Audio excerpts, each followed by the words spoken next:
Michael Magid live from Hollywood, California.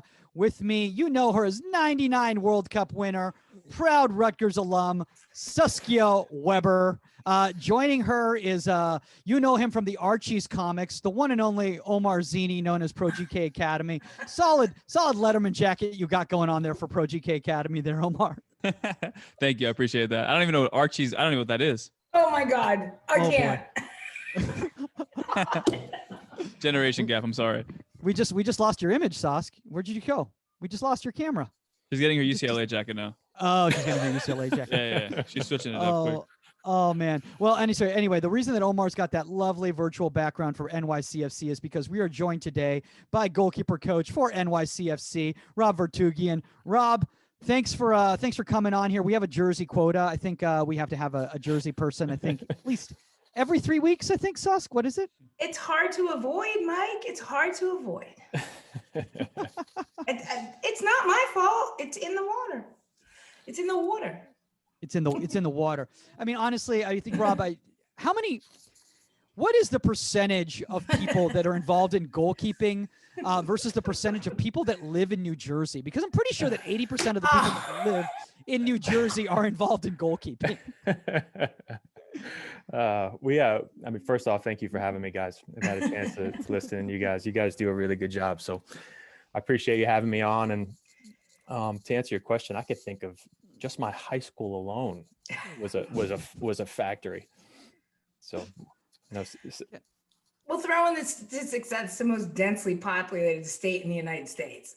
Okay. All right. So that makes sense. That out there before, but I don't care. I don't care. It's still the best. Omar, what's the percentage of successful people in goalkeeping from Arcadia, California? What's that? Dude, I don't know, but it's a heavily Asian population here. And I remember in college we had a big announcement at the school, and the whole band came out to our game, and they were like, "Oh, Omar Zini, starting goalkeeper from Arcadia, California." And there was like 2 or 3 of the band members who were like, "Yeah, oh my God." So that was like the only ever recognition I ever got from being from Arcadia. Like, it's not that cool. Oh my. Well, speaking of somebody that is cool, Rob Vartughian is very cool. Isn't that a great segue? I love that transition. You're really good at it. Rob, for some people out there who might not kind of be familiar with kind of your role at NYCFC and kind of now what you're doing with the U.S. Olympic program, why don't you kind of just give us a few little bullet points? Yeah, so I've been with New York City Football Club from the beginning. So when the club first played their first games in 2015, I joined them at the very end of 2014, going into that first season. I work with the goalkeepers to set pieces for the team, and I've just kind of been we've had multiple changes throughout the years. So I've been kind of a piece that's been able to help with transitions as we've gone from, different managers and as the club's evolved and grown. So thankful for the club, and they're allowing me to continue with national teams. And so right now we're in the middle of Olympics qualifying, which will take place here pretty soon. Not easy as COVID has affected everybody. And, we were essentially down in qualifying a year ago and had to come back when everything kind of hit pause. And so we've been ramping back up with that. There was a combined group in January, as you guys, I'm sure, are well aware. And then that group will get back together again here in the beginning of March as we get started with our preseasons to try to go qualify. Yeah. How much pressure? I have a question. Yeah. How much pressure is there, do you feel, after the fact we haven't qualified? Like, there's been such a hiatus from the Olympics for the men. And, a lot of people felt that was indicative of rolling into the men's national team and everything like that. Like, do you feel that the guys are under a lot of pressure? Like, what are you thinking? I think all of us were around for it, meaning staff and coaches. So sure, we know that. And I wouldn't say that that's the pressure. I think we put our own internal pressures on ourselves to qualify and do as best we can. So, I don't know how much that affects the group. I'm sure maybe that's in the back, or they've heard that, but some of those guys were. It's a new group. Some of those guys weren't even. They were little babies. They're focused on themselves. They're focused on this group. We've put in a lot of really good work. We've taken some really good steps, And so I don't know how much of that is in the background. I think right now the focus is the current group and making sure we're good to go and doing a good job when we get there. Absolutely. Rob, is there any way that you could take off the jacket just because the lapel is hitting, or the microphone lapel is getting hit by the jacket, so it's like a scratching noise? Oh, that's what that is. I was wondering what that was. I thought. I'm like, I don't have a cat. No, it's like the microphone on the headphones on your right side. It keeps hitting the jacket. Let me see what I got first. Okay. don't worry. But that'd be hilarious if it was like a Red Bull jacket or something like that underneath it. You'd be like, yeah, guys, I don't know if that's happening. That'd be a quick close of screen. So at first I thought that was Omar eating pistachios, and then I was like, oh, he's just taking notes on everything that Rob's saying. Okay, that's what that is. It's just jotting stuff on a thing. I think honestly, one of the things, Rob, and obviously we're going to get to the topic in a second, but I think it is important in regards to the Olympic qualifying thing, is that a lot of people need to understand out there that it's difficult because it's not. Qualifying is not a FIFA window, so you guys don't have your pick of the litter of who you want to bring into the camp. I mean, it certainly presents its challenges, and so the reality is we control, and we get the group ready, and that's kind of been the process as we go. You've got a massive selection pool of players, and I think Jason and the staff, everybody's done a really, really good job of the identification process, and so. Reality is you got a team, you got to get them ready to play, and they're all capable. They're all in good teams. They're all guys that have contributed. Rob, quick question for you, Mike, before we move on. Just in terms of that process, when it comes down to who you guys bring in and all that. So I know even with Jordan Pickford and Gareth Southgate was trying to figure out if, he's not in his best form, is he still the starter for the national team? When it comes to U23s, is it like who's in best form, or do you guys have people who have, performed well in the past and then you bring them back in? It's a good question. I mean, I think if you just look at the guys that have come through over the last year, everybody's in different spots. Everybody's, in different moments. So you got some guys that are coming on again, off again injury. You got some guys who don't play, especially specifically with the goalkeepers. And all of a sudden you get a run of games, and certainly your form's going to be different when you get a run of games. And so, I think it's tricky, right? Timing's tricky because everybody's in off seasons. So, you're now, everybody's kind of coming in. You can't say, oh, someone's playing 10 games versus someone's hasn't played. Everybody's in the same spot right now. Clean slate for everybody. I mean, at this point, we just finished a camp where season's over. Everybody's trying to ramp back up, trying to find their own environments to keep going. That's shut down. It's not like MLS teams are back in seasons or back in preseasons yet. So there's a dead period here. So now this same group's going to roll back in. So everybody's in a similar place. Yeah. Gotcha. No. Well, guys, let's speaking of being in the same position right here. Let's see if I can make this transition right there. A lot of people in the United States, at least, in regards to goalkeeping training in the past, have been in the same position as in doing the same types of activities over and over again, and so focused on activities rather than actual coaching. And today's kind of topic, guys, is something that I thought was really near and dear to our heart. Rob, when we had a conversation last week in regards to, and it stemmed from a conversation we had with Aaron Hyde, U.S. men's national team coach, a while back, in regards to, making coaching points come out of your session design rather than developing sessions based on a coaching point. And what we're kind of talking about is kind of that eliminating that camp culture and going more of a realistic evaluation. So, Rob, kind of what do we mean by when we mean camp culture in this country? Oh, there you go. I love that. I'm gonna put you on the spot, dude. I'm gonna do it. Look, and let me say this. I think there is a place for it, and so I don't want to sit here and say that like this way is right or this way is wrong. I mean, at the end of the day, there is a place for it. Depends on what level you are and where you are, and what that looks like and what your goals are. But I'll say this, there's a place for it. I think for me, I'll give you my interpretation of what that means, because I think we all can have very different views on that. I think when you get to a certain level, there has to be a very different approach to how you work.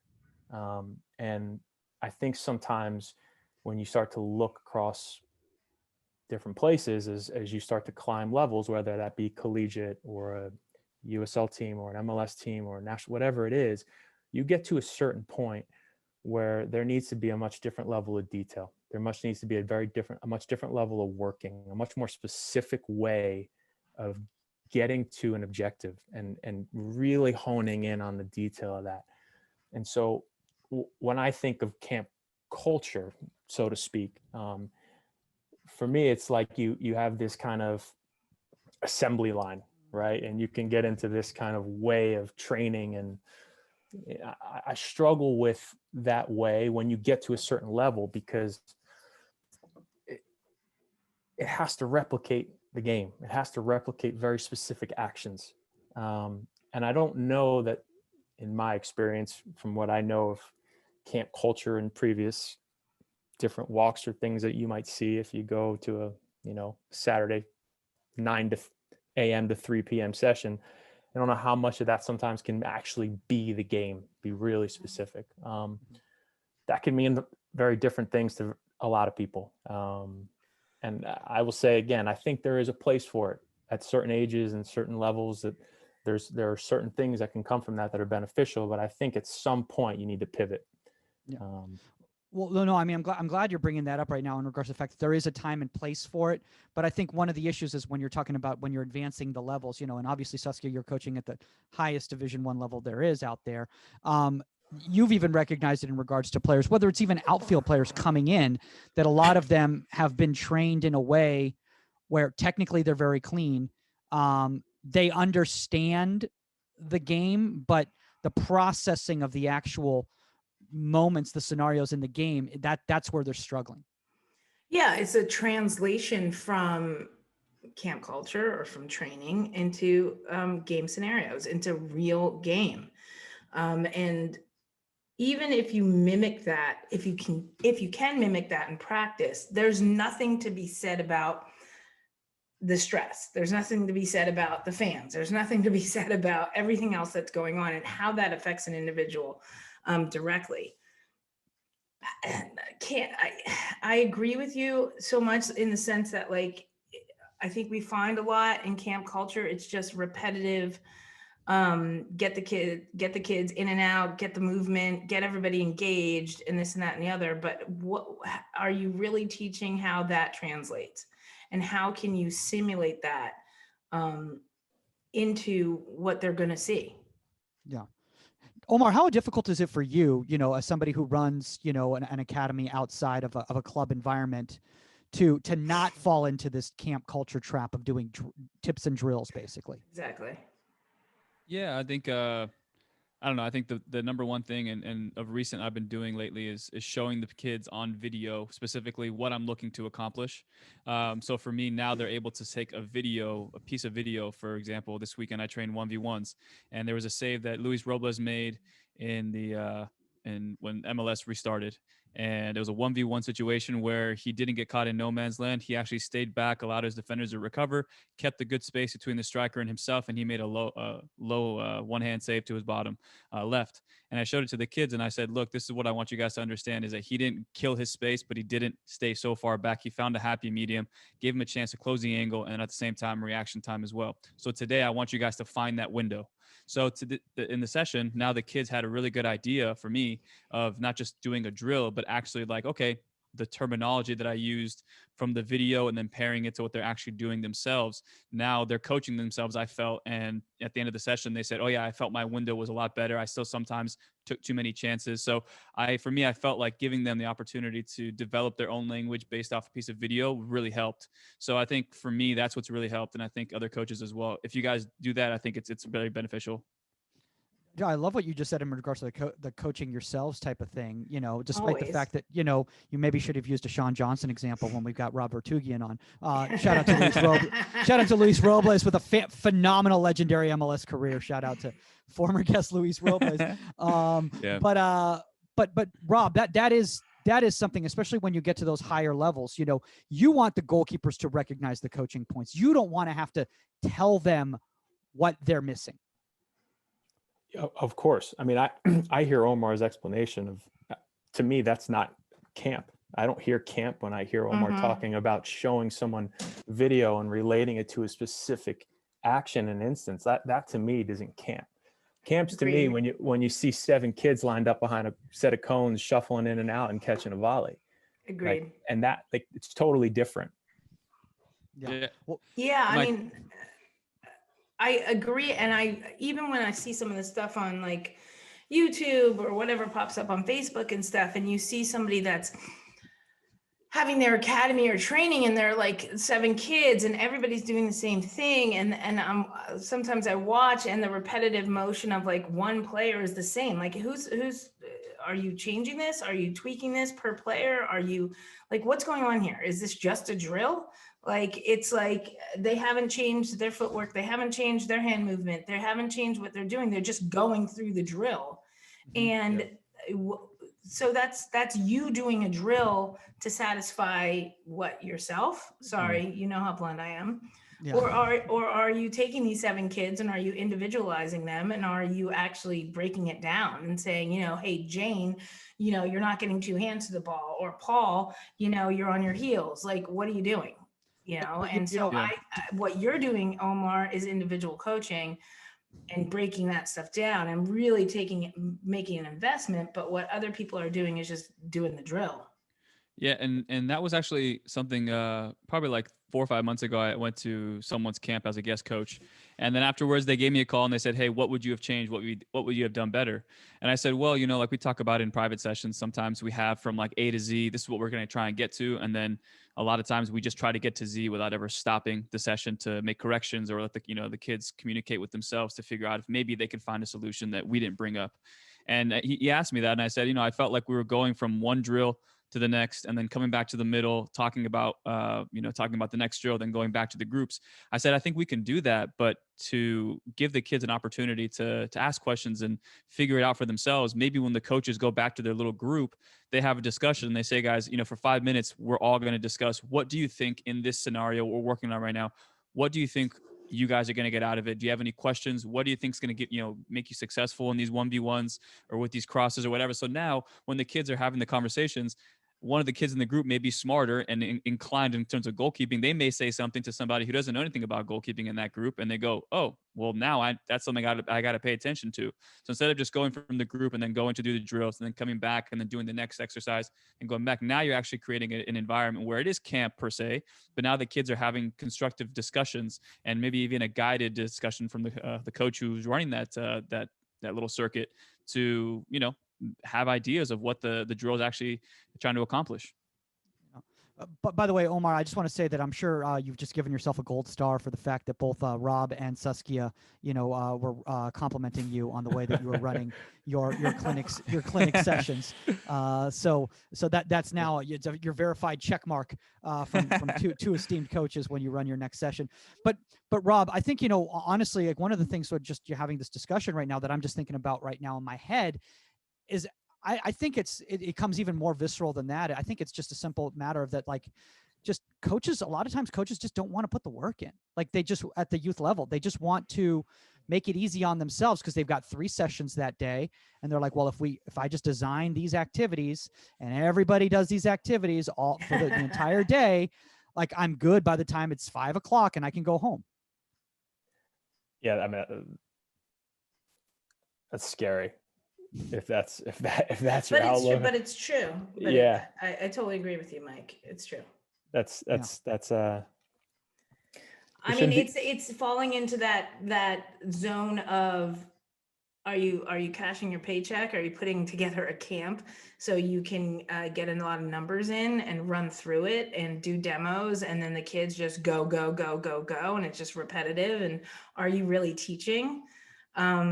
That's on the coach, that's on the person running the camp and stuff. And it's also on the parents. Like part of me sat here and said, if you asked me and I had a kid, if I would send my kid to a certain camps for like a week in the summer, for like 3 days in the summer, I would choose, if I found out oh God, I'm gonna shoot myself in the foot considering I'm director of camps. I would send my kid to Omar for 3 days.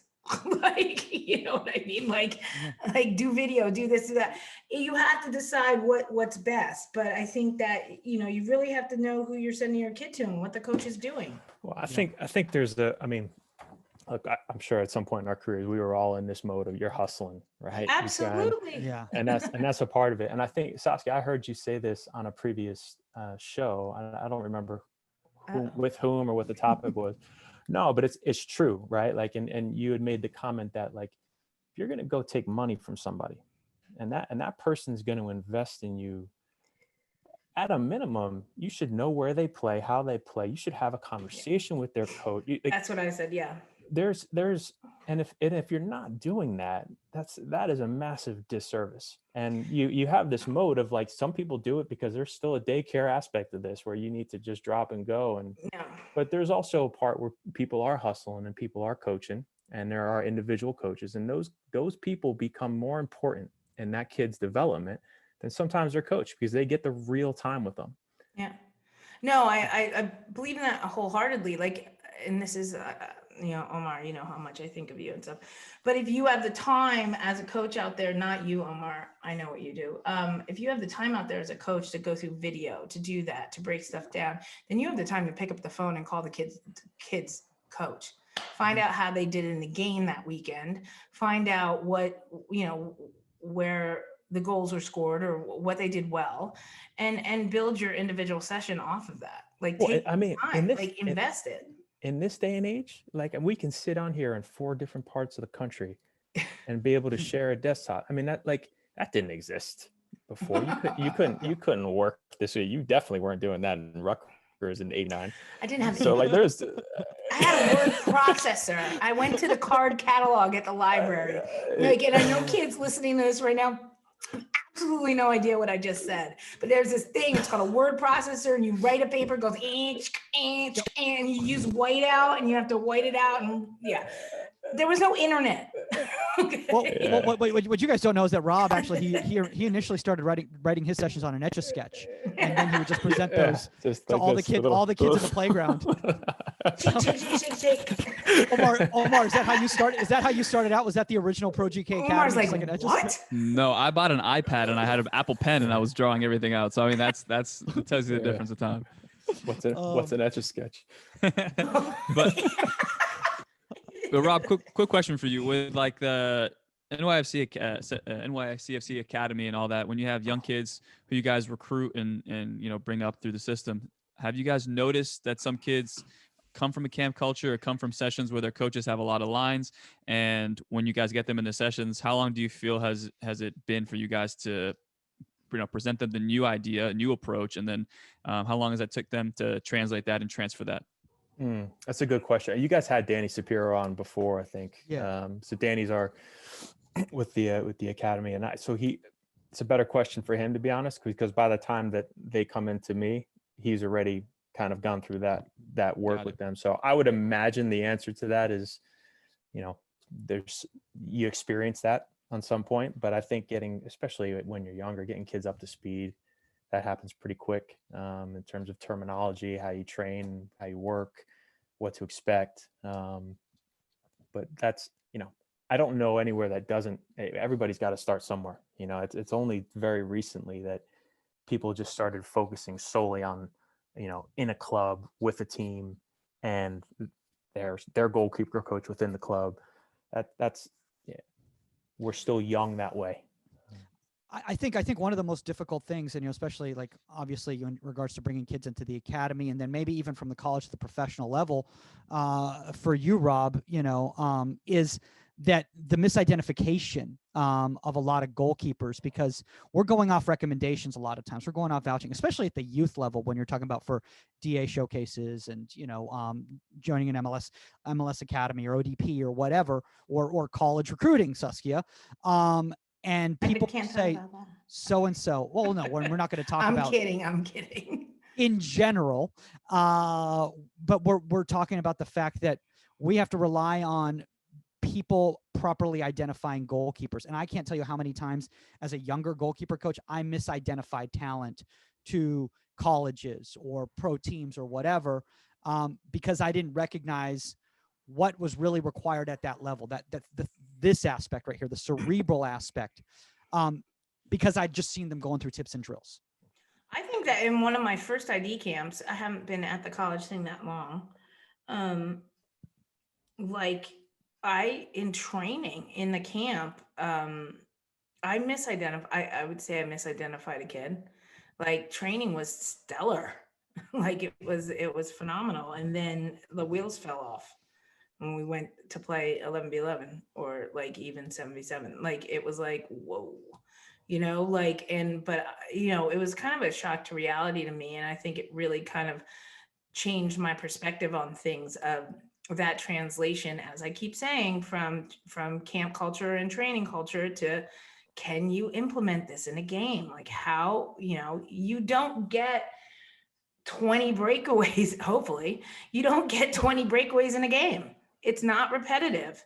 You're not seeing the same thing. You might get one, you might get two. And can what you've done in practice translate and in camp translate? And if it can't, what's the disconnect there? But that doesn't mean like, okay, forget this kid. It means what's the disconnect? Why isn't it translate? Is it my coaching? Are the kids not communicating? Are they not understanding what they're seeing in front of, and how do I tweak that? Like Omar will put video. So we're going to do this, see this video, understand how this translates into that. It's not just putting through balls in and say, hey, Johnny, go get it. It doesn't work that way, Yeah. To your point real quick, I think you made a really good point. And I think it kind of reminded me, I remember I trained this kid, went to Cal State LA where I was at. And I was just like, dude, this guy's going to be the starter. He's unbelievable. Some of the shots the saves he was making in training, I was just like, damn, this kid's unbelievable. Come to training camp. And like we talked about, things just didn't add up. You put them in the game, they, lose focus. They don't communicate well. They make rash decisions. And again, that peace of mind that I thought from the shot stopping aspect, the camp culture per se, that completely is dissolved now because of how they actually play when they, are presented with situations where they have to, like we talk about, play chess in live time and they can't figure things out. And vice versa. I've trained and I've been a part of teams where we have players and myself, I was never really a training goalkeeper. Most people could probably attest to that, all my teammates. And then I had friends and I would play really well in games because I understood the game really well. But then there are certain people that I've trained with who are unbelievable in training, or not very good in training at all. And they step into the game and I'm just like, oh my God, if I was going to watch a recruiting video, I probably could have never created that assessment because I didn't see you. I've only seen you in training, or I've only seen your best saves. So there's certain people who we talk about with layers of goalkeeping, provide so much more than you could see at camp. That's why recruiting at a camp is so difficult, unless they're playing small-sided games or full field games. Then you can see those decisions being made. But if you're just recruiting somebody off of like, hey, you did this drill, he looks amazing. Now you're recruiting off potential versus actual, talent. Yeah. Well, I think one of the issues, Omar, that you had in regards to training is you brought the Costco pizza with you to the field. I think you would have. Gosh, you're so mean. Mike has a quota, I think. Mike, this is not your stand-up. Getting ready for tomorrow because my co-host isn't going to be there. But no, Rob, I have a quick question for you because for some of the coaches that are listening right now or watching, I think what we really help them is like somebody at your level is like, what should they be looking at in regards to identification that's going to help them? Kind of, if you could give them some bullet points of these are things that you should be identifying that are going to better help determine where's the best level for this goalkeeper to go. Oh, there is a part of you guys keep referencing camp culture, right? And like there are certain things that are, and look, number one, I think every one of us has misidentified somebody. That's part of the process, right? There's a reality that there's certain things that environment you can learn, you can see, you can evaluate how technical somebody is, how physical, strong, their range, their power. You can see those things in that environment. What you can't tell is the things you're talking about, Omar. You can't tell what it's like when all of a sudden, if you're in front of 500 people, let alone 50,000 people, you can't tell what someone's real ability to make a decision in a pressure moment is. You can't tell that. And the only way to replicate that is the game. That's the only thing that's going to allow you to, and look, some people just have that instinctively. Some people need experiences. Most goalkeepers need the experiences. And so like, how do you how do you get that? That's man, if I had that answer, I wouldn't be doing my own show. Well, you know, and it is because like I always have to watch how I say that. Like Gotta love the NCAA. and no, it's not that. It's just, you know, seeing like somebody training so hard and doing so well in practice and then putting them into a scenario today and the wheels falling off, like decision making. And this is like whether it's communication decision making to like game management decision making, and that comes from experience. You are so correct. That comes from understanding the game and being in there. And that's one of the hardest things, and everybody out there listening, about goalkeeping, period. You don't sub goalkeepers. All right. I spent my entire life, trust me, you don't sub goalkeepers. Like, technically I have 200 caps, but you know, I played in like 50 games. That's it. So it's like, you know, you don't sub goalkeepers, and that experience is paramount, and you can replicate it in practice. But like, even I want to make sure that we get like our backup goalkeepers in some games this year, because you never know what's going to happen. And for them to experience the pressure, the pace, the intensity, and everything, we need that. They need that, because we have to make sure that if something happens to the starter, then you're not shell shocked. And that, you know, that's important. It's paramount. I think no matter, I mean, anytime you're having a conversation about development and you're talking about evaluation in the same breath, it's impossible to do that without games. Absolutely. And it's hard. I mean, you can create as unbelievable as an environment as you can. You can give the greatest information. You can put the types of pressure demands that you want. At the end of the day, it's not the game. And the only way that you get real decisions and real pressures is when, at least I'll speak for us and our level, is when winning and losing matters. And you have to go and you got to make real decisions. And at that point, you can have the most technical goalkeeper in the world. You can have a guy that you would put on every single demo of every single exercise you did. But in that moment, if he can't make the right decision, it doesn't matter. And the only way you can really evaluate that is to create situations that are matches, not just in your own training matches, but real games. Well, I mean, you just brought up something really good, and you know, Omar, I mean, you know, to kind of bring this full circle, please no spoilers, guys, because I am recording the game. I was watching up to halftime, but Tuchel made the decision to start Kepa today instead of Mendy for Chelsea, and one of the reasons that he said that is because, you know, outside of just the FA Cup match, you know, is that he wanted to see him in the Premier, you know, with the Premier League matches and see if he could continue that form. You know, what are your thoughts on that? I mean, I think that's good. I think, you know, Kepa, obviously they have a lot of money sitting on the bench. So I think that's an opportunity for them to get him back out there. But that's tough too, man. You bring a guy out of a tough situation, bring Mendy in, and now you're throwing him back to an even tougher situation. And I think, you know, from a personal side, just watching it without having any vested interest, I'm looking at Kepa, and every time he steps on the field, just like everybody else, fan support and all that, looking at him kind of like, okay, when is he going to make the next mistake?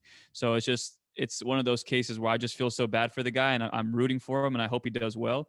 But again, it's just, I can't imagine the amount of pressure he has to deal with again, being the youngest goalkeeper to get that much money, or any goalkeeper to get that much money, to being such a huge flop, to now, you know, being almost completely embarrassed. You're stuck there. It's a prison. You can't leave because they're paying you so much. So then now you're being the starter again. It's just been, I can't even understand or comprehend the amount of pressure he's gone under. So. Yeah, I mean, look, you know, that's a yeah, I would call that an A plus prison. So that's like 300 a week. But Matt, yeah. Rob, I wanted to ask you a quick question, Sorry. man. I think No worries. very good.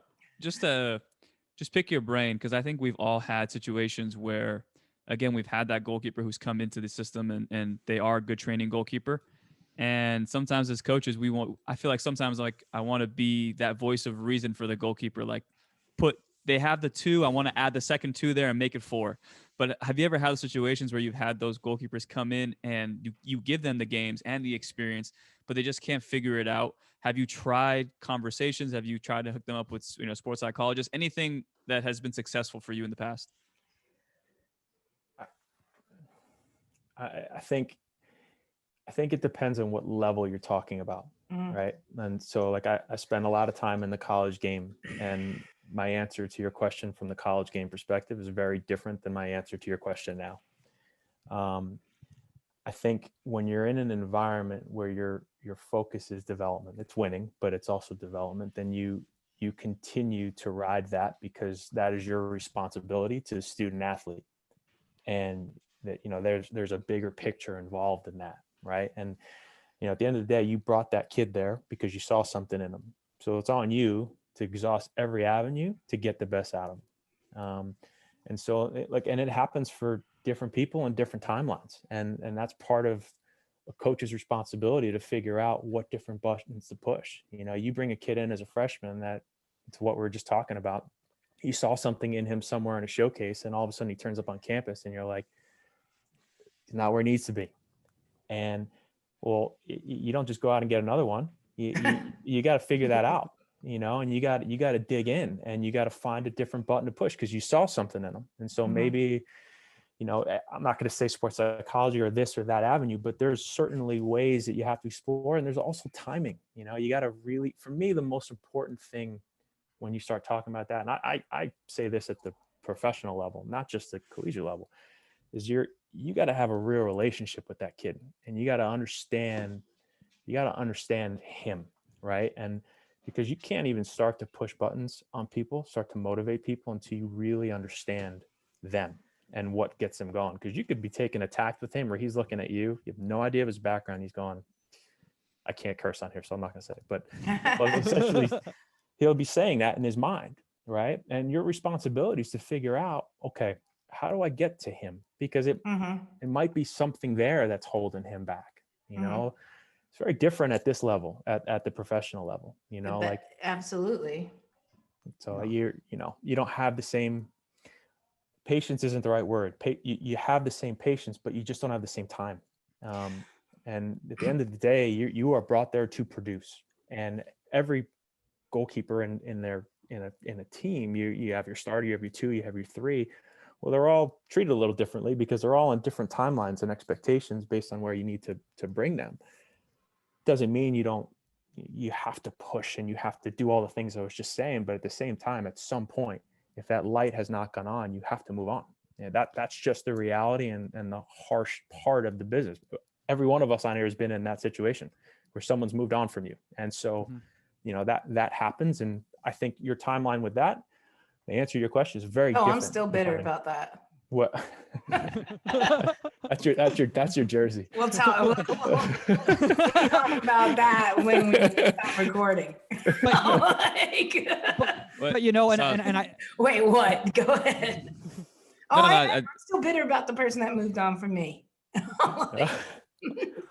No, and I agree with you 100% in the sense that, but I find myself in that scenario, even with whether you're in the college level or whatever, yes, you guys know that I'm a proponent for the fact that we have to know each of these players individually, what pushes their buttons.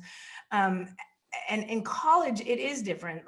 These are kids, we have to remember they're kids. These are kids that are moving away from home for the first time, doing this for the first time, their social aspect, their everything like that. But they're also brought in technically on scholarship or whatever to produce. And so I find that in my zenness, and that I'm not a yellow or not hardcore and finding those ways to connect, I still have to turn it off at a point. I still have to say, okay, we work on this, but now I need, if you're not the starter and stuff, I need to focus on the game. I need to focus on, we have a game coming up. I need to focus on the starter. I need to focus on who the backup is and what's going on. And I can't get bogged down in our therapy sessions at the moment. There's a time and a place for everything. And I'm not trying to sound cold or callous, but I am putting the time in, but at the same time, now there is an end point to what we've been doing, and we have to produce. I think I agree with you, Saskia, and I think there's always for me, there's always an absolute truth that you have to deal with people and honesty of where they are and where they need to go. I think the decision as to what you do with those people is very different depending on what level you were at. And whereas for us, you can't go, you can't not perform. You're gonna, it's, one of two things are gonna happen. Yeah, either I go or he goes. Someone's going. Yeah, So, there's always somebody knocking at the door. So. Yeah, and so, and I think, and I was fortunate to be at a great college. I was with Sasha at University of Maryland for 7 years, and amazing and tough. And you talk about honesty and brutal with people, the best, but with the right heart and from the right place. And so, yeah, there isn't, exactly what's expected of you. And if you don't deliver, then somebody else will. I mean, that's the nature of it. Yeah. I just found, for me, I think there is a difference where how you approach that, your level of patience with that. I think there's a difference between the levels. I've found. Agreed. I think my level of patience would be totally different if this was a pro team.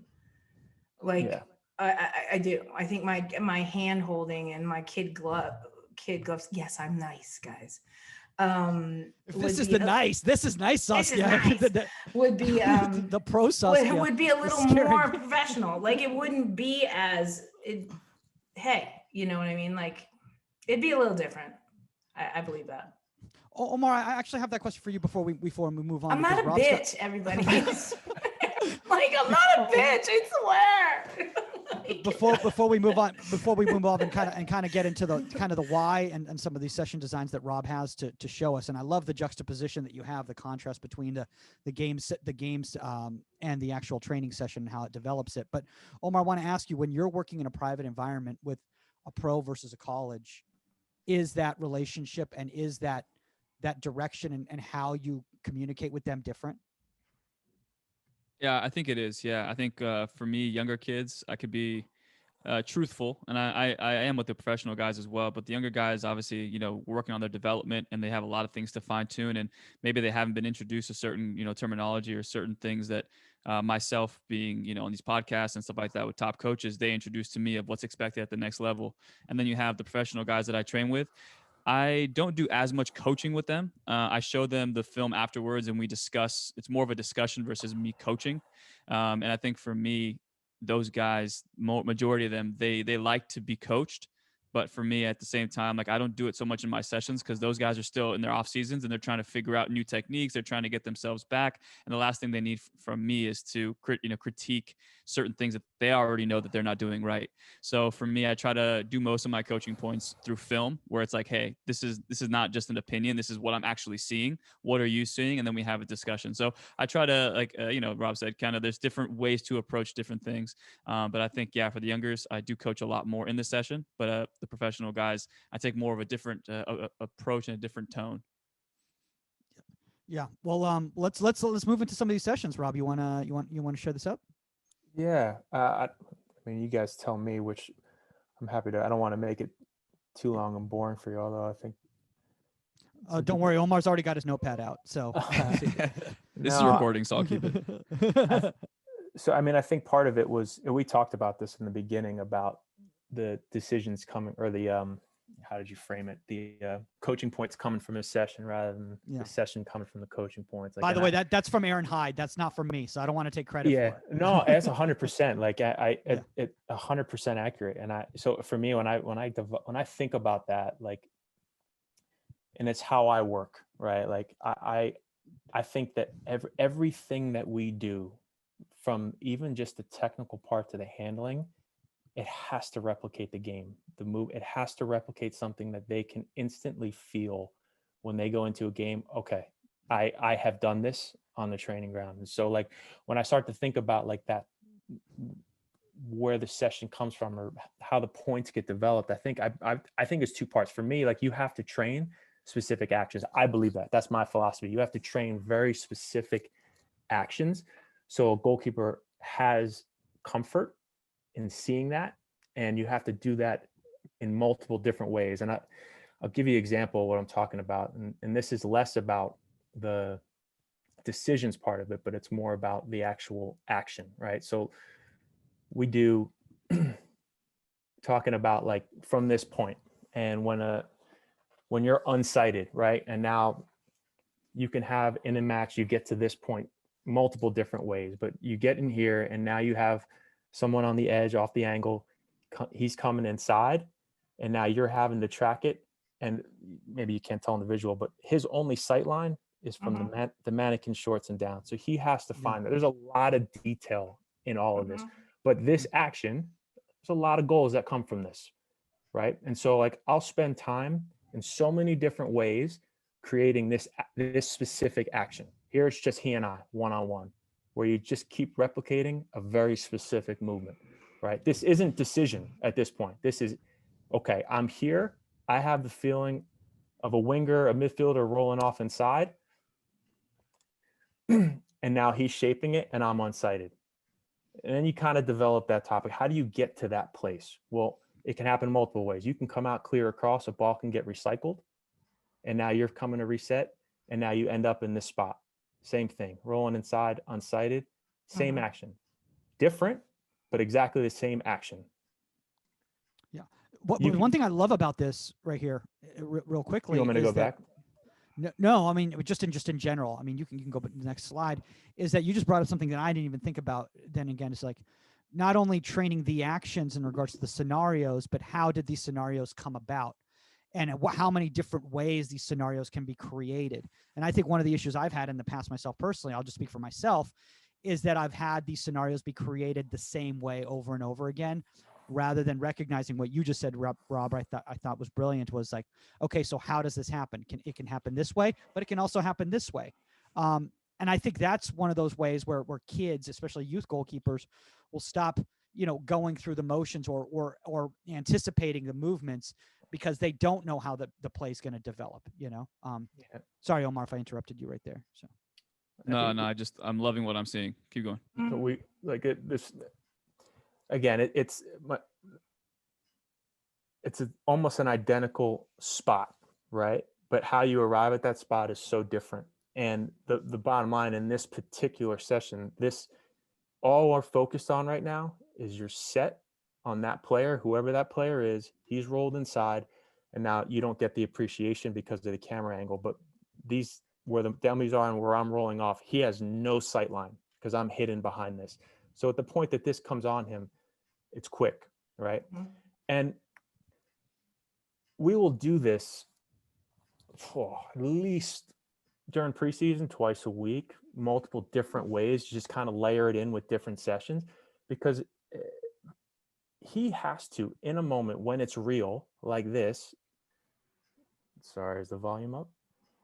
I don't know how to get rid of the volume. Don't worry about the volume. We can, okay. You can just kind of play it. So it's exactly the same what we show. Ball comes from a wide area. He ends down. Player shapes up, unsighted, closed. His visual is extremely limited. Ball's hit between two, and he's got to dig it out. And I'm not for 1 second saying, oh, he wouldn't or would have made this if we don't work this way. But you have to train very specific actions. You have to create scenarios that when you get to this moment, it doesn't feel like, oh, you're scattered and you're nervous, or it's something that you've seen so many times. And so I think there's a difference between training a very specific action like that versus kind of what we were talking about, where you're training decisions, where you're letting you create a session, which is in this particular one, let's say he's an attacking midfielder and let's say the player over here is the winger, right? And now this is where you let the coaching come from it. So we've touched down, we've all been in situations like this. Look, he's already, so here's my point. Okay. And I think I'm going to agree with you on this. So there's a very big difference from the before to now. So if you back up a little bit, right? So watch his movement. He's touched this ball. He's already moving because he knows that pass is going, or he knows he's shooting far post, because that's a drill, right? Is that the drill? Well, yeah.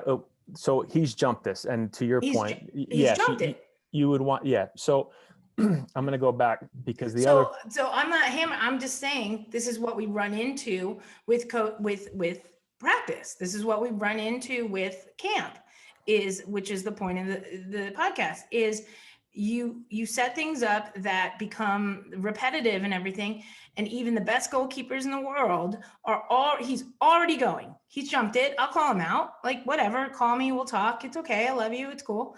But he's already jumped it. So I would have been like, I'm gonna stick this near post so you stop cheating, which I tell my kids all the time. But I'm like, but that's what the problem is when it's not fast enough and game realistic. I'm sorry, that's just my point. No, you're right. You're 100% right. But the layer it into that is this particular one is I'm playing the pass down. The next layer of this is I can come back to keep him honest. Because yeah, you're right. You shouldn't jump the pass. What we're focused on is the actual touch and the decision from the touch. Right. But when you go back, did you see Avail? I can never say his name. Aubameyang? This one, right here, I would have given him carte blanche, like, for coaches out there looking, and I'm not telling you, Rob, I think you're amazing, so don't trust me. I'm not telling you, but I would have given him, and I do this with my forwards for UCLA sometimes when they're helping me. I'm like, you have carte blanche that if you see them leave early or cheat, slot it, punish them. Yeah. So coming around this player, put him near a post because he's already left. Go ahead, teach him. Because it's hard in scenarios like this that are practice. I do the same drills. Like I go through it myself to keep a goalkeeper from doing the drill and not playing soccer and not doing, holding themselves. I got to set because he could shoot here. Now I'm going to go, because the difference in that is a split second, and a split second makes a big difference. And so you have to hold yourself in this situation in case he shoots on you, but now he's passed to you, even though it's the drill. So now that changes your timing on everything, but that's more of a realistic timing. 100% agree. It's Arsenal's first goal yesterday, right? It's a quick touch inside and back near post, and we talk about that nonstop. And the progression from what we just looked at before is that instead of shaping it to the back post, you can go either side. You can come back inside. So when we do this, and I don't remember the timing of this, but it's more to the point of like the actual decision. So what is my touch taking me? If my touch is taking me away, can you drop out? Can you close the ground and block? Do you have to just hold your ground because my touch has not gone anywhere? I think this one is much better in terms of what you're talking about. Yes, because he knows that technically the defender has this shot block, so he knows that that's going. And I know, like, people out there know that I'm like, this is so like minute and specific, but if you're trying with a camp or something to replicate as best as you can reality, you have to take this stuff into consideration.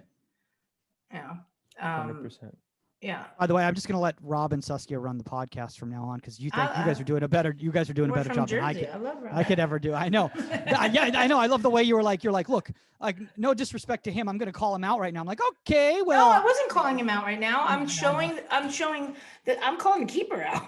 Actually, I'm calling but I'm showing. Oh, that's what I meant. I was like, okay. Yeah, but I'm showing that how we all face this problem. Like, coaches out there, we all face this problem, but it's up to you to see it. It's up to you, and the whole point is camp culture and stuff like that. It's up to you to see if you're just putting them through the motions, and if they're not reading the ball, reading the player, reading the game within those motions.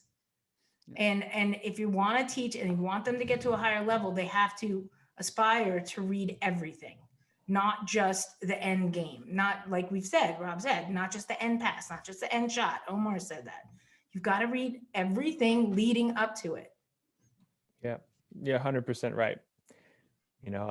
For me, there's a big distinction between the two sessions when you're training actions and you're training decisions.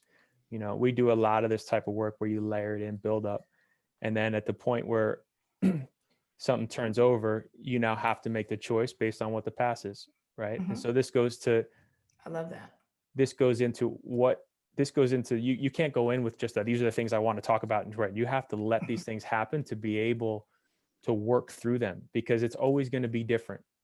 What the attacking player does with his pass, with the weight of his pass, it will change every time.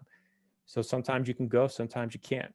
And you gotta, as best you can, layer in different situations where you go through all the different actions. Are you going to block? Are you going to go to ground? Are you going to stay and save? And we do this type of work, for us quite a bit. I love it. Like, right now I'm taking little snapshots and implementing more of it. So. Omar's not going to talk for the next 25 minutes. So Don't worry. You know, the most important thing is for Sean, or for whoever the goalkeeper is that has to go in front of people and play, that they are feeling it for the 150th time, not the 30th time, and like here we work this way a ton. And so like when you get into a match and now all of a sudden you have to make a decision, this is where your evaluation comes in of people. Like, this ball's off of the attacking player's foot, he's got to steal a yard. Because he steals that yard, he can get a block. If he doesn't read that in that moment and he doesn't take that yard, he doesn't get that block. He doesn't close that space. And so it's no different. Where I feel like I'm screaming because I can't. No, but I think that, Rob, that was a perfect example of what you were showing in your training session, because in that last clip, there were two options there. He could have slotted that ball near post, which he did, or he could have faked slot and take the shot himself. So Sean has to actually hold and then make the decision. Like instead, so hold, see, he could have taken a touch inside and shot far post had he wanted to. So like your mannequins and like the drill you were just doing, there are multiple options there. And, but it's up to the goalkeeper. Number one, we get how many kids guess or assume. You got to hold that quick second and then be able to make the decision. Yeah. And I think the most important for me, the hardest thing to do is to train decisions. When you're just working with goalkeepers and that's your environment, the decisions come from when you're with the team and there's actual game happening. And so it's hard to replicate that. Yeah. But you have to create sessions to where, in this specific example, what is the weight of the pass? Mm-hmm. And can I close ground and set? Can I close ground and go to ground? Can I steal a yard and block? Can I go anywhere at all, or do I have to set and make a save? And I think you look at this clip, he recognizes he can take the yard, he can make himself big and get a block. In this one, he recognizes quick, the winger's going to shape and hit. You can't. He didn't go early, Saskia. He waited till after the pass. He didn't go. I know he didn't. I love it. He made himself big. And he recognizes straight away that he can't steal ground. And so you got to set your feet and go down. By the way, for everybody who's listening right now on the podcast and not watching Omar's right now, still on. We guarantee you Omar is still here. There's been enough people talking. Omar, I do want to ask you this though, and maybe Rob, you can add into this and maybe help out people like an Omar, not Omar specifically, but like an Omar type, who, because you're talking about the decision making. And look, Omar, in your sessions that you're running, when you're running private sessions, and myself too, I will have different, for lack of a better term, levels of goalkeepers at that session. I try to bunch it as best as possible, but they don't all play for the same club. They're not all on the same team. So they're all maybe various different levels of development. And when we're talking about decision making, well, when you have a bunch of different levels of talent, how hard is it for you to replicate the demands of those actual different goalkeepers for their game? I mean, to me, it's not that hard. Most of the kids that I train are very similar levels. So like Rob said, it's very hard to train decisions, but to expose them to as many decisions that they're supposed to make, I think that's the best way to teach. And the reason why I wasn't talking, guys, I'll break it down. Rob pretty much said their final actions. There are so many ways that final action can be arrived for destination, or different opportunities to get to that final point. And even when that striker receives the ball, there's still points where they can slot it like Aubameyang did, back to the near post, back across. Your center back stuck their leg up, it went between their legs. There's so many different variables. So my mind was like, the gears were turning of like, okay, when I run my sessions, I have to, in my way I draw up the session, what are the potential outcomes in this situation? What are the potential lead ups to these situations? So my mind was already running with that. And then Saskia as well, your point is so valid as well. I have so many sessions where, I've seen even kids that I've gone to train with, like, hey, my coach tells me to go to the near post, and then they have a guy at the end line passing it back. I'm like, but do they ever just cut it back in like the 6 where like you're supposed to cut it off? He's like, no, I usually just run to the near post and they pass it to like the PK spot or like the top. And I'm like, okay, but like, you aren't you usually kind of going like, yeah, I kind of go halfway to the post because I already know he's going to pass it. So like those things like that, where those conversations you're fleshing out, and then again, there isn't that like quick little pause in a game. There may be cheating a little bit, and then when it comes to goalkeeping, those fraction of percentages that put you in the better spot to get set. But I think even with Sean, though, in my opinion, I know Rob, you can probably test this too. Those guys, such high level that like, yeah, they're probably going to stop in a game for sure, but still that little attention to detail is so huge, and layering that with the actual shot of, hey, if you move early, I will shoot near post. And I've actually had a lot of kids where I've shot near post and they're like, but that's not where the drill is supposed to go. I'm like, but you're cheating. God, I can't stand it. Yeah, I'm like, that is my biggest. That's pet not what you peeve. said. Oh God. yeah, but Oh. no, Rob, honestly though, I'm loving what you're. I mean, this is just when you think you know everything about goalkeeping, you're introduced to certain things and you just go, damn, okay, that's something I never actually considered when I draw up my sessions. And I would even argue, and maybe you guys can attest to this too, like so much of, I think it was Jack Stern, I was talking to him and he's like, the only way you're ever going to be able to improvise and move on from a drill is if in the session you're drawing up, you've layered like, okay, this could potentially go wrong. And if it does, I have a backup for that. So like you already know if something may not go right, or if it does go wrong, you already have backup plans just in case. And I think it just comes from preparation. And I think we talk about the camp setup, or, young coaches or coaches around the world who just want to, cash in that check sometimes. Is it's easier to just run sessions where like it's very easy and the outcomes are very simplified. But when you actually want to draw things up and get to like the layers and the barely scratching the surface type stuff, you really need to start layering your sessions. And it comes from me, at least in preparation of drawing up your session. I think you have to be, again, I keep saying this over and over again, but like when you're going to prepare sessions, they have to replicate the game, right? And you have to introduce it in so many different ways. And there's, I'll go into this part, and it's a little bit longer, but you'll see kind of the layers of it. Like, where people that know our team that we build up from the back, we play. And that is stress for goalkeepers. And it can be stress, but you have to create situations over and over and over again to where it becomes they're field players. And that's not easy to do. And that is not going to happen in a week. The amount of time we spend on this type of work, because it is our game model, it is how we play. And so you have to commit to that. You have to believe in that, but more so you have to work in a way where they develop confidence in that, because it's so clear why they're doing it. And so just give you examples, like we do build up playing out of the back, I'd say daily, some component of it, but it's not random. We don't just go out and say, here, like I see all the time, someone stands here and someone stands here, and you just play passes back and forth like this. Like that's not detail. That's not build up. You have to be so specific. And so like, if I set this up, this is not a decision, right? This is strictly just technical, right? And it's just to get the comfort, because people, especially when you're dealing with young goalkeepers, they might be doing this for the first time, where they're asked to be put under real pressure and play with their feet, play with their right, play with their left, body shape, things like this, that like, if you're in an environment where they're not used to that, that's hard for somebody to really execute. And so you always have to tee it up with exactly what it is. Center back, 6 coming central. And then you create different ways. Like I'm stinging him in to him. Mm-hmm. So he's got to deal with his first touch in a good spot to play again. Right. And this is, are you changing the weight, Rob, or are you just all stinging it in every time? On this one, I'll vary it. I'll hit a choppy one in, but this one I'm hitting a heavier ball because I want him to deal with it, right? Okay.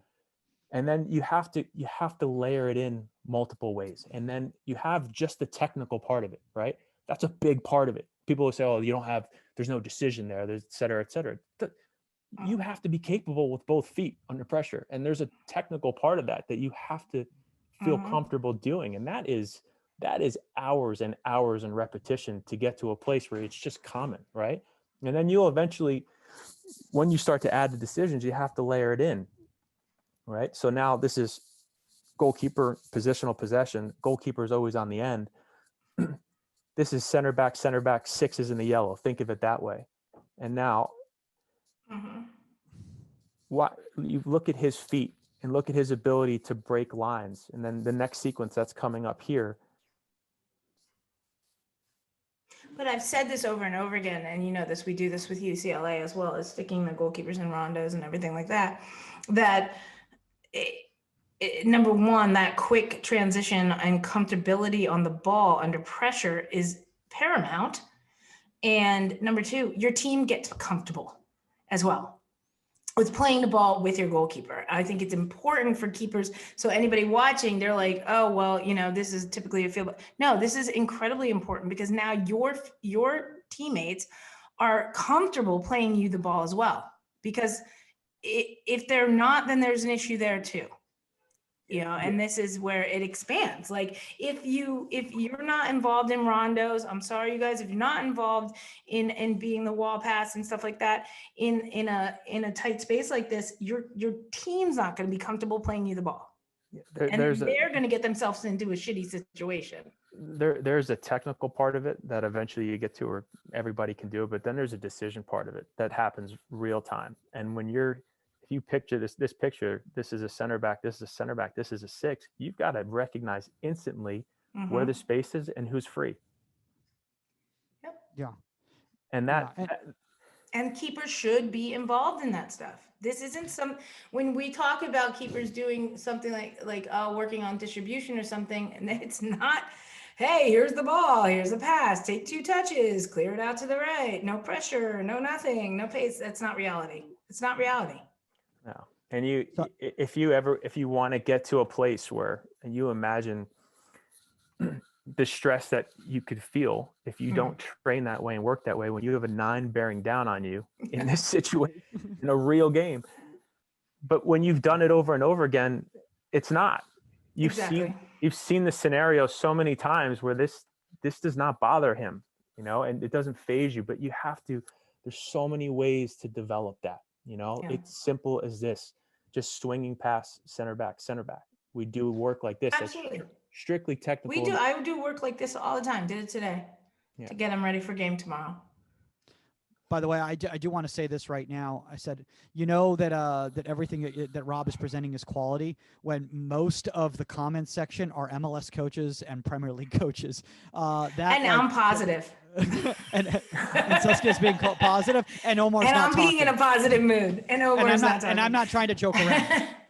No, but you know, I think that with people watching this and everything like that, I think we just keep going back to the fact that these are things that, you know, whether camp culture again, these have to be trained. This is imperative. This is part of the game. This is everything. And if you for 1 second think that not training in a rondo or not training in that other drill that Rob showed is important, their team's watching you. They're doing video.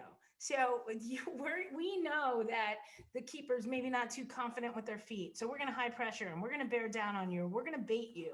Like, we're going to make you take that, not do it with 1 touch, but 2. Once you take that second touch, we know you're going to stress out.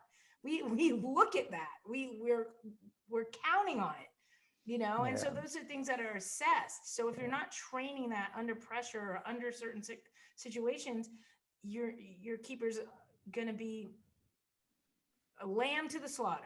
Yeah. And you have to really, it's right, Saskia. And I think when, you know, for us and what you see in these, like, this is just a very small sample, but every time we do this, it's different because it's always based on how the opponent will press and where the free man will be and how you're going to manipulate the ball. So I go 6 center back. He's got to drop down considering where the pressure is going to come. And now our outlet's going to be the opposite fullback. Right. Mm-hmm. And now it's the same. This time you're bouncing 6-8. Right. And now you're receiving, same thing, right foot, left foot. You got to catch. The outlet's going to be the opposite fullback. And when you get to the game,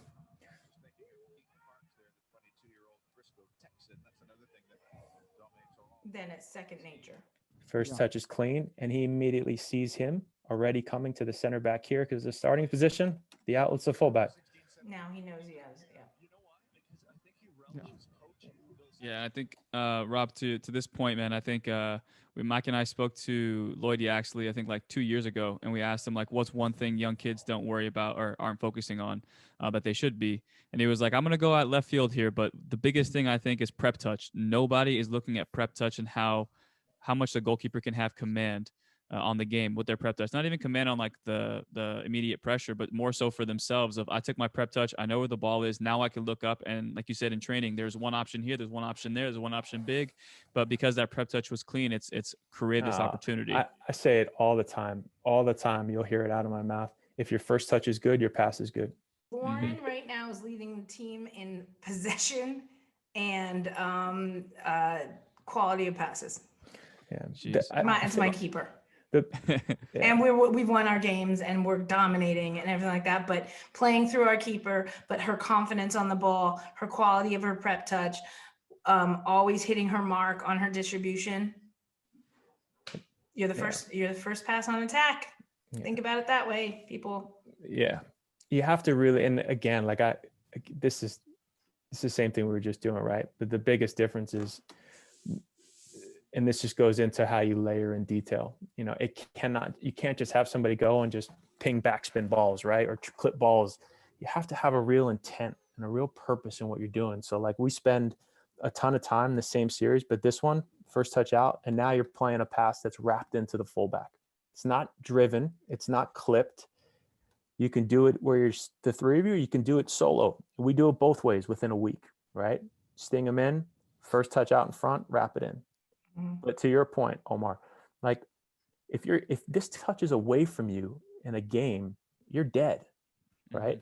But it's not just that, it's the pass choice that you play, because you can't clip that ball. You can't drive that ball. That specific action is very different. And so now we're building up under real pressure. I can't see it because the screen's there, but Sean's first touch is perfect with DK bearing down on him. He's inside his 6. Nani's taken away the center back. You have him jumping on the 6, and you have Chris Mueller, who's right here. The only outlet's the fullback, but you're not going to be able to clip that ball in the air because Mueller's going to close it in the time that distance is traveling. He's got to wrap this ball in to get it there. That's a very different pass to work on than trying to play a ball in the air. And if you're just getting to a match and you're just saying play the fullback, that's not that doesn't work that way. Rob, I love what we just said there right there, because I think that's that specificity, and I want coaches to hear that out there, because I think that's an issue I know I've had in the past too in regards to, and Omar, we've had this discussion too about assuming that the player already knows what we're referring to in our head, but we're not specific enough because of our communication that when all of a sudden the action is not what we expected, it's kind of on us because we didn't deliver it the way we needed to make sure that we really painted the picture for them. There's so much. If I go back and you look at like when we're doing this work, I do this work where you're clipping a ball. You do this work where you're driving a ball. You're doing this work where you're wrapping a ball on the floor. They're all very different actions. And the most important thing is to keep putting them in the situation where when the scenario comes, they recognize that moment. This is how we play. His touch is clean. And at this point, he knows he has to go to the fullback. But the only way to get there and to keep possession up and advancing up the field is to wrap this in. Because on the floor wrapped in, he can't get there. If he plays that ball in the air, he's closed down, we're going back. He's going to be late, and now we can start dancing. And it's very, very different when you're working with keepers, when you're training this. You can't just go out and say, oh, pass here, long ball, pass here, long ball. You got to work on all the different types of passes. Let's show you another example. When again, this is a little detail, but it's important. When you're playing and you're a build-up team and you have established play, don't put your goalkeeper on the 6-yard line. Like put him outside the edge, because he's going to spend a lot of time if you're going to build up, and that's how you want to play in that part of the field. Mm-hmm. And so if you just put him inside of his box all the time, all of a sudden when you put him out there, you're going to feel a fish out of water that first time you're out there under pressure trying to swing a pass. I feel like Rob. I feel like Sean did all these in games, and you were like, "All right, we got to go back to the training ground." So I have these clips. Okay, we're gonna put guys here, just because I'm going on inside the 18. I got to make it look good. Yeah, let's get out here. No, No, I but mean, it's so good, man. It's amazing. I love it. it's there's we are a team that this is a big part of our game model. This is who we are, right? And like I heard everything in the book about when Sean was coming to New York, in terms of how his feet can he build up. Like I knew Sean way before he came to New York, and we had worked together previously with national teams, and he's absolutely brilliant when you speak with him about the game because he's so dialed in and he's such a student of the game. He has technical quality. He's good, but it's never been asked of him. And it's one thing to ask somebody something. It's another thing to be really clear with the detail. So when they get to the match, the picture is crystal. And if they have gone through that repetition, if they are technically in a place where they're comfortable because they've done it so much, they've adapted, or they've jumped into trainings to where you've been able to replicate some of it. By the time you get to the match and that picture replicates itself, you're calm. And so like here we do this, if we're going to play direct, right? We try to play this watch this touch, by the way. Watch this touch. Stop it. Oh my God. So you could do that. So no, but we we'll play it where you do that, but then you're also asking them to just play a nice little feathered ball into the 9, right? Again, I keep going back to it. You can't.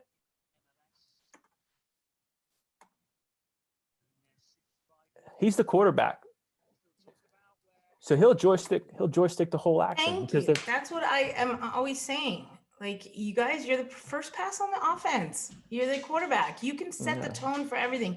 You can calm the game down. You can go short. You can skip your defensive backs, and you can hit the middle. You can hit the 9. You can hit the 10. If you are on point and confident with this, and you are assessing, you see the entire field like a quarterback. You have control of how your team is going to play from this pass. Yeah, I think the most important thing to that is you have to train in a way where you put him in this part of the field, not inside of his box, and you have him actually feather passes in, because it's not just there's a weighted ball to where you're coming out, and that takes time. That takes a lot of time. That takes a lot of detail. That takes a lot of video. And then the hope you get to a place where your team is so confident and you're so comfortable and calm that when you get into moments like this, you don't flinch and you pick the right decision. And then ultimately it's really fun to watch. And this is an amazing team goal on our end, and it starts with a great pass. But the part that I watch this and I giggle all the time is I'm most proud of when you see this goal scored. Yeah, he plays an unbelievable pass, but just watch right here. First person up, straight to Sean is the number 2, which is Brad, because there's such an appreciation for that because of the work that's put in that gets you to that point. And that's the goalkeeper union part of it. There's such a thankfulness. There's such a gratitude. There's such an appreciation for everyone's work in there. This is the same. You look at him and you look at the pass that he makes here as we try to play under pressure. And this is thousands and thousands of balls over the course of however many seasons to where under pressure, bearing down, you just clip a ball into where that space is. And and you go the other way. And that's not, you can go out into a field and say, we're going to work on build up. And then you're just going to let's play a pass here, play a pass here, play a pass there.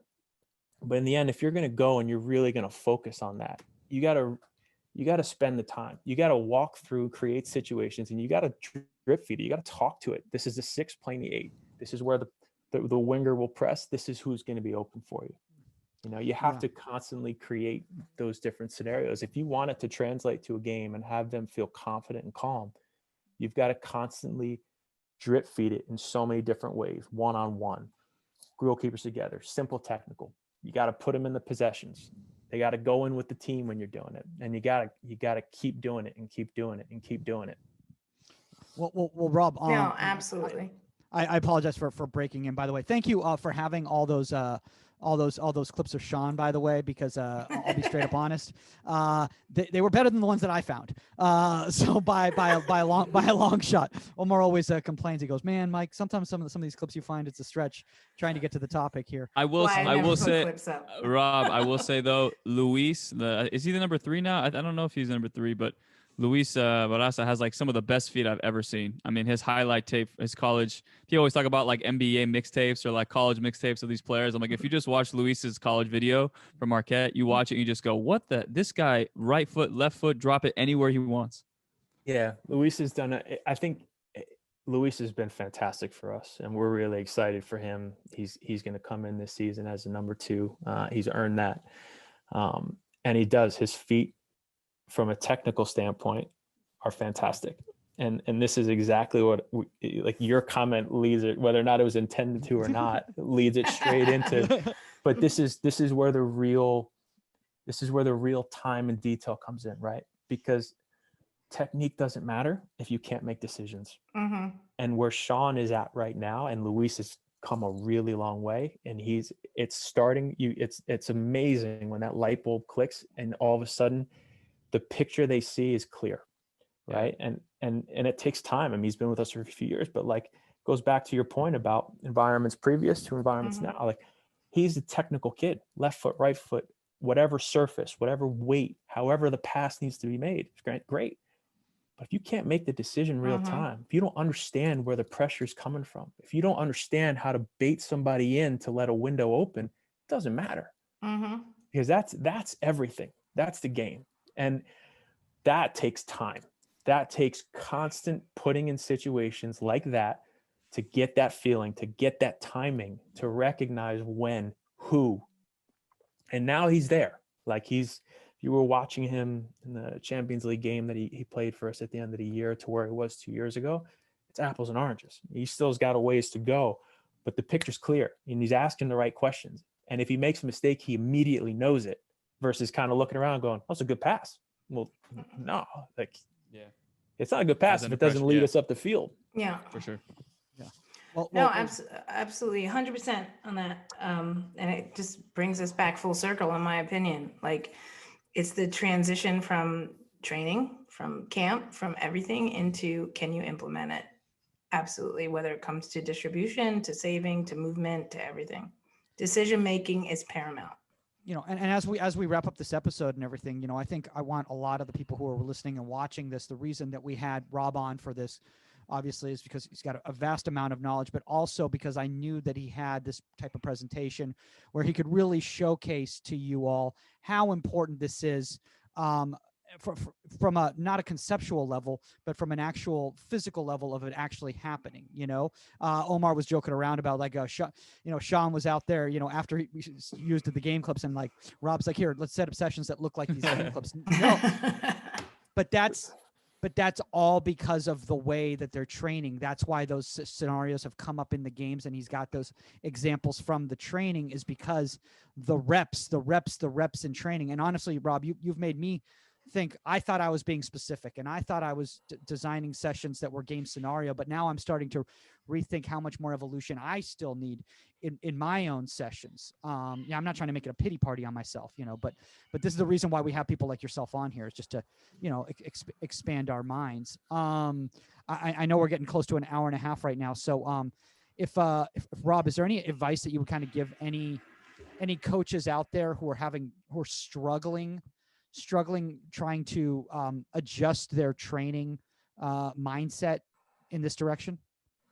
I think I'll say number one, thanks for having me, guys. I think for those of us in the goalkeeper world, you always appreciate being able to have these types of conversations. I'd say, and I am not the end. Like, don't. This is how I work. I'm not saying that this is the way, or this is just how I work. Like this is. I believe that everything has to replicate the game, right? And so it's not to say somebody else's way is different. Like there's a lot of different ways to skin a cat, so to speak, and there's a lot of different people that work in very different ways that get great results. For me, this is what works for me. I think the one piece of advice I'd say is, and it's been a theme throughout this whole conversation, is if you can just go back and watch your own game and watch how a goalkeeper moves and watch the decisions he makes, you can replicate that in training. And I think sometimes we get stuck, lack of a better word, taking other people's exercises or seeing what someone does and just going to do it. And that doesn't work. Yeah, it does work. And yeah, you can pull that off. But at the end of the day, like, I think for me, you have to take ownership of your own exercise, and you have to be able to, you got to make it real.